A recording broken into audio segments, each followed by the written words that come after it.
of Ngāti Pro living in certainly the bigger areas like Auckland and Wellington. They've got Ngāti Pro ki Pōneke, and I've heard there's another one, Ngāti Pro ki Tamaki Makaurau. So not only with the ones from home travel, but you also get these ones coming out of the woodwork that live in other areas. So yeah, the unity provided under the coaching of, you mentioned Joe McClutchy, Joe Mack, and you get the likes of, Woody Hana Raihania, or Katie's Crawford, Johnny Bradbrook, Marty Lloyd, the Fijian Kazi, Kele Leowere. Yeah. And mate, just good times for the people, and I've said several times on this show, rugby is one of those things that brings the coast together. Sometimes other things aren't going particularly well. I speak, of course, of employment and stuff like that, but it's woven into the fabric of East Coast society is rugby. And if they can have a good rugby season and a few good games here and then, all other stuff seems to fade away into insignificance. So yeah, and Horace was certainly a big part of that, those heydays from the late 90s through the early 2000s. Now I remember when we were broadcasting. Well, actually, it was Radio Ngāti Porou who would have been broadcasting. So our mate Ken Edewira would have been, because he would have travelled away with them, and he was broadcasting the games live throughout the more too. And I remember tuning in pretty much, 2:30 whenever the East Coast were playing, tuning into Radio Ngāti Porou to see how the Kazis were doing. And one of the things that I remember, I can't remember exactly where, it might have been down in Palmerston, I think it was down south actually, down in the South Island, where they were playing a game. And you could not just hear the haka, but you could hear the singing from the Ngāti Porou East Coast supporters. Do you remember any of that as well?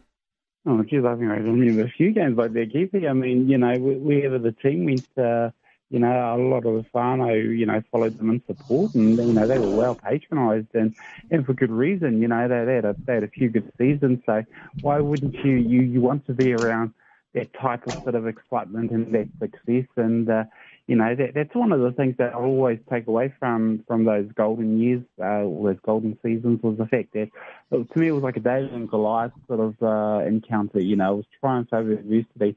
One of the smallest unions in New Zealand rugby came from, some real not so good seasons, and all of a sudden, they kind of got their together and they started winning, and it got them so far that it was like they came from nothing and they'd, achieved all of this, and, that really got the juices flowing, not just on the coast and around here, but, all over the place where the old coasties sort of tend to live, and even non-coasties. There was that sort of, that sort of struggle coming from nowhere and sort of, doing really well. And another team I sort of see do that is probably the Swamp Foxes. The last couple of seasons, they were sort of always, at the bottom end, and all of a sudden they sort of come right through. And I like watching teams like that. So do a lot of other people. Yes. It sort of gives you hope, not just in the sport itself, but just in that tribe that you can do it. You can do it if you put your mind and your sporting prowess to it. I think most people tend, Reno? Most people tend to always want to back the underdog, don't they? Yeah, you're right. Definitely all the way, because one day or another they will get through and be recognised for what they've done and all their hard work and achievement that's gone into it. That's why I loved East Coast. I got memories going down to a local domain. Every time I knew the East Coast team was coming, I was more excited to go and watch the play because I knew what they're bringing for me, culturally wise, the atmosphere, the entertainment, and the singing, and just everything based around it. The manaaki around it all, kotahitanga, everything was just huge. And Teens Valley has shown that over the last 24 months, I would guess, to get through that semi-final, then the final, to knock over not just any team. These are formidable teams, and East Coast done that back in its heyday, and to come on through. So those are memories. Look, we're talking about it, what was that, 99, and it's 20 years later, mate. So, we got those memories. That'll always be there with us, and I think we're always somewhere along the line want to support a team that struggles, and when they get to the top of the ladder or wherever it may be, enjoy those celebrations, We still got, hopefully this year, Keithy, with our teammate, But we'll see what happens. Yeah, absolutely. Now, I think we talked about this ourselves. Must have been last year there, JT. The first time I ever saw East Coast play was actually against Taranaki. Me and my dad, my mother, and we picked up our whānau to go and watch my uncle, who was living over in New Plymouth at the time. He was with the Taranaki, he was travelling with the Taranaki team because he was one of their players. And I think it was a Ranfurly Shield match, but I'm not quite sure.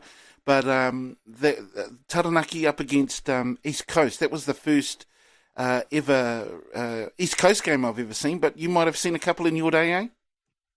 Yeah, I certainly have, especially at Whakarua Park.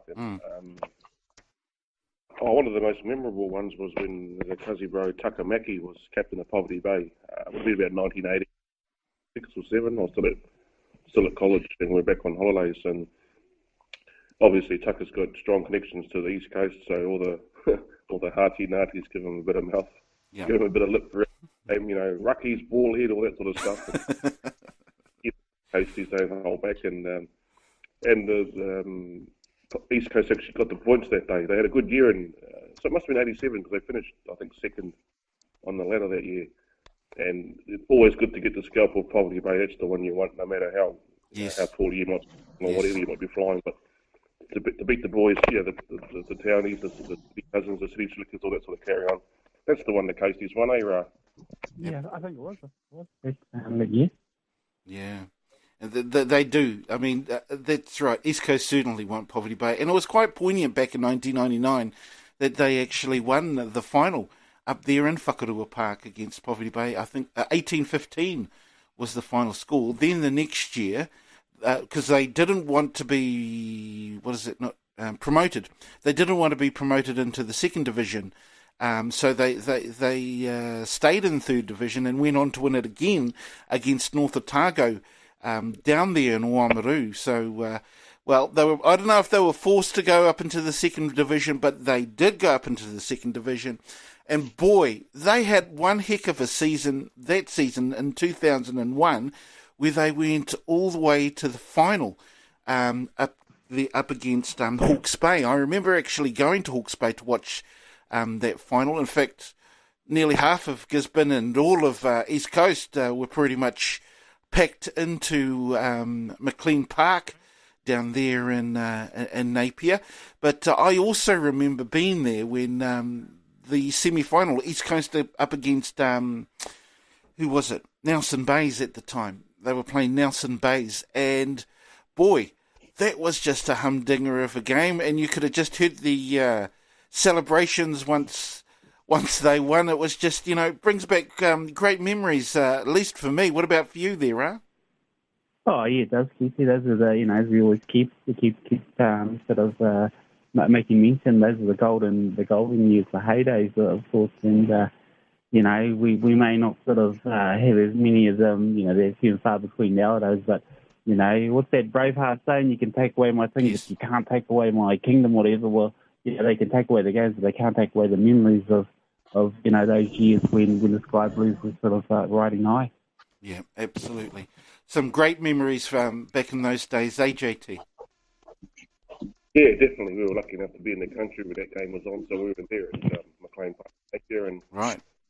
Just the pike here, all the East Coast Waiata in the stands, the whole crowd getting into it, the Hawke's Bay fans sort of thinking, what are these guys up to?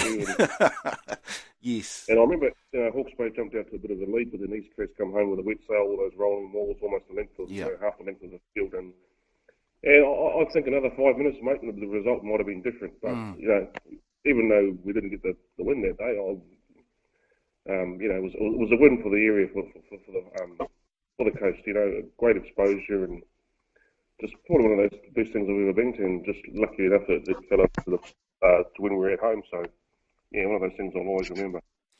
I remember that too. It was like, it was almost like there were more East Coast supporters there at the time than Hawke's Bay supporters, wasn't it? Oh, and also there's a bit of... It always sounded like there was, Yeah, man.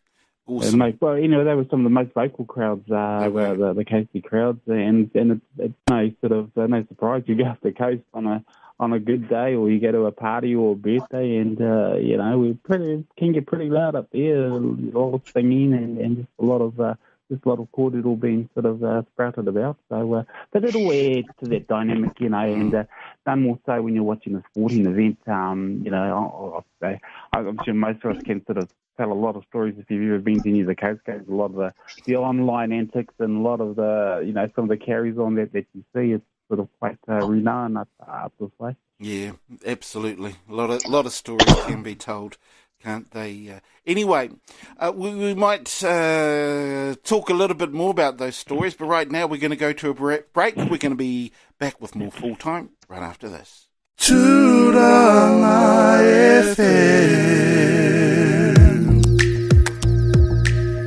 On behalf of the Full-Timers, I would just like to say big thanks to Joachim Currid, who brings us our music intro. Check him out on joachimcurrid.com. He's also on YouTube, Twitter, SoundCloud, Bandcamp, Spotify, Instagram, and follow him on Facebook. Another big thanks goes out to Silent Partner, who brings us our outro. Check out their music on YouTube. And also thanks must go to the Polish Ambassador for the backing music for this promo. Check out the Polish Ambassador on YouTube, SoundCloud, iTunes, Beatport, Instagram, Twitter, and on his website, thepolishambassador.com.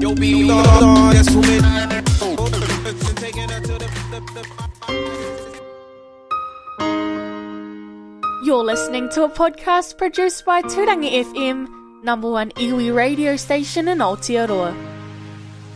We play each full-time session on Tūrangi FM Saturday mornings at 10 a.m.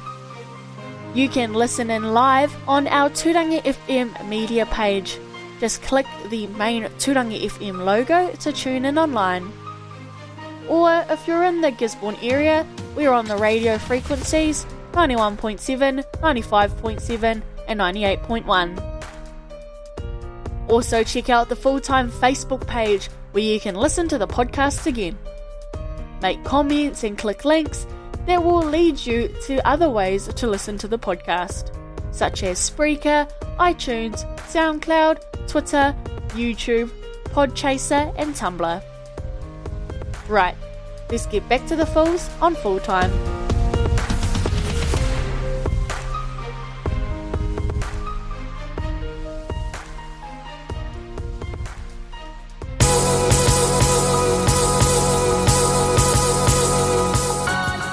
Welcome back to the second version, or not the second version, but the second session here on Full Time. Of course, we've got to send another shout out going out to our sponsors, Race Greg Motors down there on Grey Street. Now, we were talking a lot of rugby in the first half, I should say. We still haven't finished talking about rugby. Of course, one of the things, although I guess you could say that it's, well, no, I wouldn't put it as part of league, but one of the interesting things, and I'm going to ask you about it first, JT, because, he's an Australian for a start. Our man Izzy Falou, he's been up to a bit of, naughty antics, one would say. What are your thoughts, first of all, about what Izzy has been putting on social media there, bro? Yeah, I think it's silly, mate. It's stupid. He's a repeat offender, so he's been warned about this sort of carry on, this sort of nonsense in the past. And he's teed it up again and hit it down the middle of the fairway, so to speak, as I'm watching golf in the background. So, look, silly, mate, stupid, and I'm glad that the NRL has said that he's not coming back there, because when Izzy Falou left rugby league, it was right in the middle of State of Origin. The announcement was made, and it stole a lot of publicity away for the AFL. That's where he went and played for a team called the Greater Western Sydney Giants. And the coach at the time, not the coach, but the boss of the team, Kevin Sheedy, at the time sort of said, look, we've stolen one of their prize players right in the middle of the jewel in their crown, which is State of Origin. So, I've never really forgiven Israel for that. So as far as I'm concerned, mate, he can jump. What do you reckon about what he's been talking about there, Rino? Yeah, well, I suppose when you take a look at the headlines on the internet this morning, basically the top 5 stories all based around Israel Folau. So, yeah, exactly what JT said,